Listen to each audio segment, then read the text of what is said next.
লোকসভা জুড়ে আপনি প্রচার করছেন, কেমন ছাড়া পাচ্ছেন মানুষের কাছে? সারা খুবই ভালো সারা আছে, খুব ভালো সারা আছে।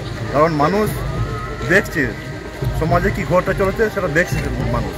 হ্যাঁ, তৃণমূল সরকার যে কাটমানি, যে অত্যাচার, নারীদের সম্মান দিচ্ছে না, নারীদের প্রতি যে এত অত্যাচার হচ্ছে, হ্যাঁ, খুন হচ্ছে, ধর্ষণ হচ্ছে, কত রকমের অত্যাচার হচ্ছে।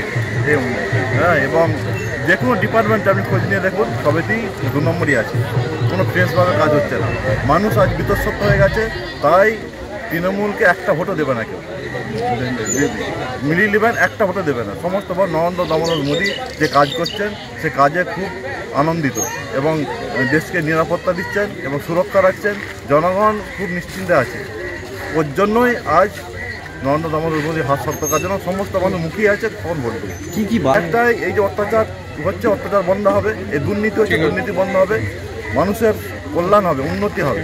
উন্নতির জন্য যেসব আছে প্রকল্প, সেগুলো সবই রূপায়ণ হবে এবং মানুষের উন্নতি।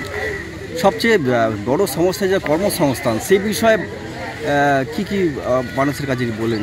শুনুন, বলতে হবে না, ওনারা তো বলছে এখানকার ছেলেরা পড়াশোনা করছে, করে গ্র্যাজুয়েশন করছেন, মাস্টার ডিগ্রি করছেন, করে সংসার চালাতে হবে, বাবা মা আছে, ছেলে বাচ্চা আছে, সেই চালানোর জন্য ন্যূনতম বেতন 10,000 12,000 টাকার জন্য এখান থেকে চলে যাচ্ছে গুজরাট, উত্তরপ্রদেশ, এইসব এলাকায় চলে যাচ্ছে।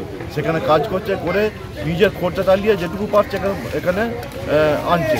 এই যে ছেলেগুলো চলে যাচ্ছে, আমাদের জায়গার সম্পদ ছেলেরা চলে যাচ্ছে, ভালো ভালো ছেলে, তারা ঘর সংসার ছেড়ে চলে যাচ্ছে। এইটা খুবই দুর্ভাগ্যজনক। তাই কর্মসংস্থান আগে একটা হবেই।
মাথায় বোতল মানে বয়ামকে দিয়ে মেরে ভেঙে মাথা ফাটিয়ে দিয়েছে পুরো।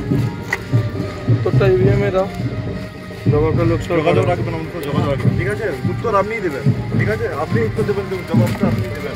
পরে সময় আসছে, ভালো সময় আসছে।